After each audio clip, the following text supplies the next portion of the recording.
السلام علیکم ورحمۃ اللہ وبرکاتہ۔ سب تعریفیں رب تعالی جل شانہ کے لیے ہیں، جس نے ہمیں پیدا کیا اور ہماری ضرورت کی تمام چیزوں کو پیدا کیا اور ہماری ہدایت کے لیے انبیاء علیہ الصلوۃ والسلام کا سلسلہ شروع فرمایا، اور سب سے آخر میں نبی رحمت حضرت محمد رسول اللہ صلی اللہ علیہ وآلہ وسلم کو دنیا میں بھیج کر ہماری ہدایت کا سامان پیدا کیا۔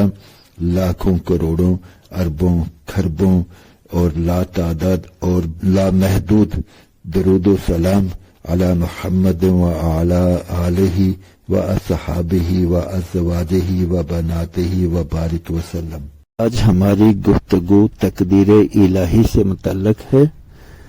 سب سے پہلے کچھ احادیث پیش کرتا ہوں۔ ترمذی شریف حدیث نمبر 2516، حضرت ابن عباس رضی اللہ عنہ فرماتے ہیں کہ میں ایک دن سواری پر نبی مکرم صلی اللہ علیہ وآلہ وسلم کے پیچھے بیٹھا ہوا تھا۔ آپ صلی اللہ علیہ وآلہ وسلم نے ارشاد فرمایا، بچے میں تمہیں چند اہم باتیں سکھاتا ہوں، اللہ تعالی جل شانہ کے احکام کی حفاظت کرو، اللہ تعالی جل شانہ تمہاری حفاظت فرمائیں گے۔ رب تعالی جل شانہ کے حقوق کا خیال رکھو، ان کو اپنے سامنے پاؤ گے، یعنی ان کی مدد تمہارے ساتھ رہے گی۔ جب مانگو تو اللہ تعالی جل شانہ سے ہی مانگو، جب مدد لو تو اللہ تعالی جل شانہ سے ہی لو۔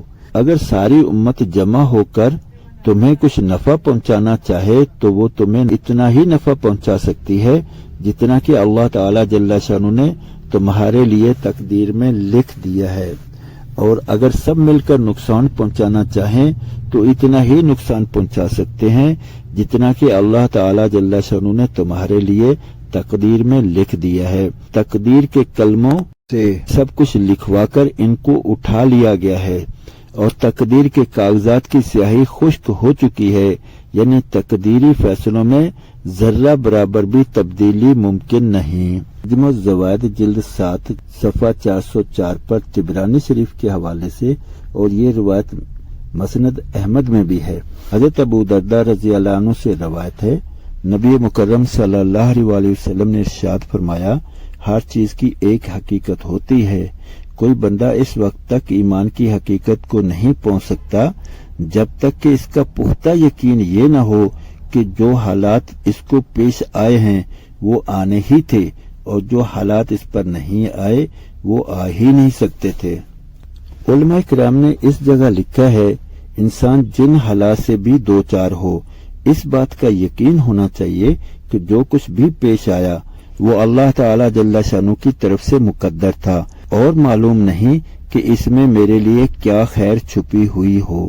تقدیر پر یقین انسان کے ایمان کی حفاظت اور وسوسوں سے اطمینان کا ذریعہ ہے۔ مسلم شریف حدیث نمبر 6748، حضرت عبداللہ بن عمر بن عاص رضی اللہ عنہما فرماتے ہیں، میں نے رسول مکرم صلی اللہ علیہ وآلہ وسلم کو یہ ارشاد فرماتے ہوئے سنا، اللہ تعالی جل شانہ نے زمین اور آسمان بنانے سے 50,000 سال پہلے تمام مخلوقات کی تقدیریں لکھ دیں۔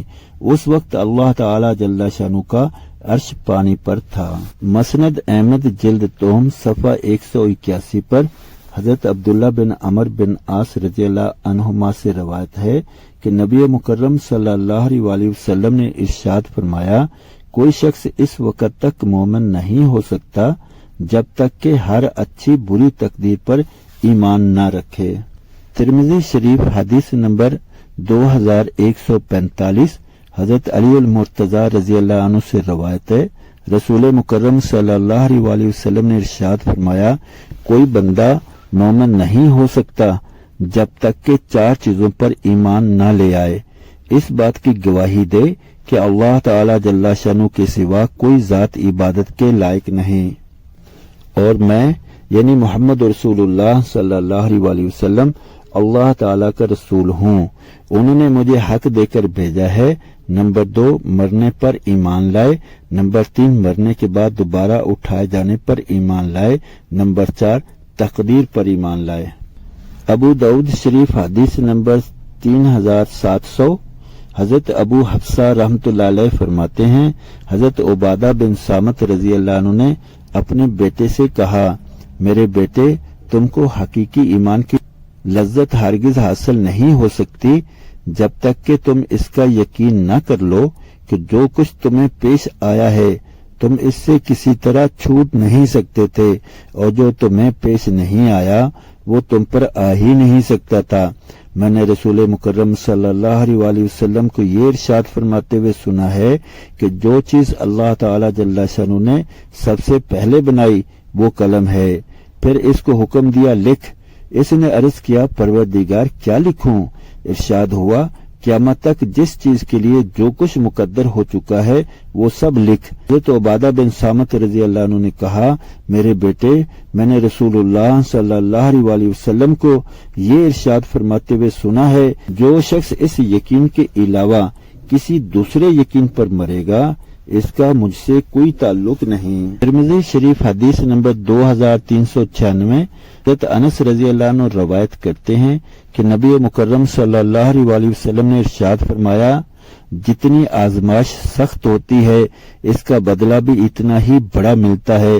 اللہ تعالی جل شانہ جب کسی قوم سے محبت کرتے ہیں تو ان کو آزمائش میں ڈالتے ہیں، پھر جو اس آزمائش پر راضی رہا اللہ تعالی جل شانہ بھی اس سے راضی ہو جاتے ہیں، اور جو ناراض ہوا اللہ تعالی جل شانہ بھی اس سے ناراض ہو جاتے ہیں۔ ویڈیو تھوڑی لمبی ہوتی جا رہی ہے لیکن موضوع ایسا ہے کہ اس پر کم از کم ایک حدیث اور بیان کرنے کو دل چاہ رہا ہے۔ مسند احمد جلد 5 صفحہ 197 پر حضرت ابو درداء رضی اللہ عنہ فرماتے ہیں، میں نے رسول مکرم صلی اللہ علیہ وآلہ وسلم کو یہ ارشاد فرماتے ہوئے سنا، اللہ تعالی جل شانہ ہر بندے کی 5 باتیں لکھ کر فارغ ہو چکے ہیں۔ نمبر 1 اس کی موت کا وقت، نمبر 2 اس کا رزق، نمبر 3 اس کی عمر، نمبر 4 بدبخت ہے، اور نمبر 5 یا نیک بخت ہے۔ میں نے آج صرف احادیث کو لیا ہے، اگر آپ لوگ کومنٹس میں لکھیں گے کہ اس پر قرآنی آیات بھی پیش کی جائیں تو وہ بھی پیش کروں گا، لیکن ایک بات سمجھ لیں، جو ہمارے لیے مقرر کر دیا ہے، یعنی جو ہماری تقدیر لکھی جا چکی ہے اس سے ہمیں چھٹکارا نہیں۔ اگر تقدیر میں اچھائی لکھی ہے تو چاہے سارا زمانہ ہمارا مخالف ہو جائے وہ اچھائی ہمیں مل کر رہے گی۔ اگر رب تعالی جل شانہ نے ہماری تقدیر میں کوئی برائی لکھ دی ہے، کوئی تکلیف لکھ دی ہے، تو چاہے سارا زمانہ سب لوگ جنوں انس سب کچھ مل جائے ہمیں اس تکلیف سے بچا نہیں سکتے ہیں۔ تو اس بات پر پکا یقین کہ جو رب چاہتا ہے سو ہو جاتا ہے، جس کو رب تعالی جل شانہ نہیں چاہتے وہ نہیں ہو پاتا۔ اس لیے گزارش ہے کہ رب تعالی جل شانہ کی قدرت پر یقین لائیں، رب تعالی جل شانہ کی قدرت پر ایمان بنائیں۔ دوسروں کو رب تعالی جل شانہ کی قدرتوں کا بیان کریں گے تو رب تعالی جل شانہ کی قدرت پر ہمارا اپنا ذاتی یقین بڑھے گا اور مضبوط ہوگا۔ گزارش ہے کہ ان باتوں کو اپنے دوست احباب عزیز و اقارب تک پہنچائیں اور ان کو بھی رب تعالی جل شانہ کی تقدیر پر راضی رہنے کی تلقین کریں، اور بلکہ ایک قدم اور آگے بڑھائیں، ان کو بھی رب تعالی جل شانہ کی تقدیر پر راضی رہنے کے لیے دوسروں کو تیار کرنے والا بنائیں، جس کو کہتے ہیں نا راضی بر رضا، یعنی بندہ رب تعالی جل شانہ کی رضا پر راضی ہے۔ اگر ہم یہ کر لیں گے تو رب تعالی جل شانہ ہمارے ساتھ حسن معاملہ فرمائیں گے، ہمارے مقدر میں بہتری فرمائیں گے، اور انشاءاللہ العزیز اللہ رب العزت کے فضل سے دنیا بھی اچھی بنے گی اور آخرت بھی اچھی بنے گی۔ ہم رب تعالی جل شانہ کی تقدیر پر ایمان لائیں گے تو رب تعالی جل شانہ ہمارے درجات کو بلند کرتے جائیں گے۔ یہ موضوع تو بہت لمبا ہے لیکن اسی پر اکتفا کرتا ہوں۔ اللہ رب العزت مجھے آپ کو اور تمام کے تمام مسلمانوں کو اپنی ذات سے راضی رہنے کی توفیق عطا فرمائے اور رب کے فیصلوں کو اٹل سمجھنے کی توفیق عطا فرمائے۔ اب تک کے لیے اتنے ہی، انشاءاللہ ملتے ہیں اگلی ویڈیو میں، تب تک کے لیے اللہ حافظ۔ السلام علیکم ورحمۃ اللہ وبرکاتہ۔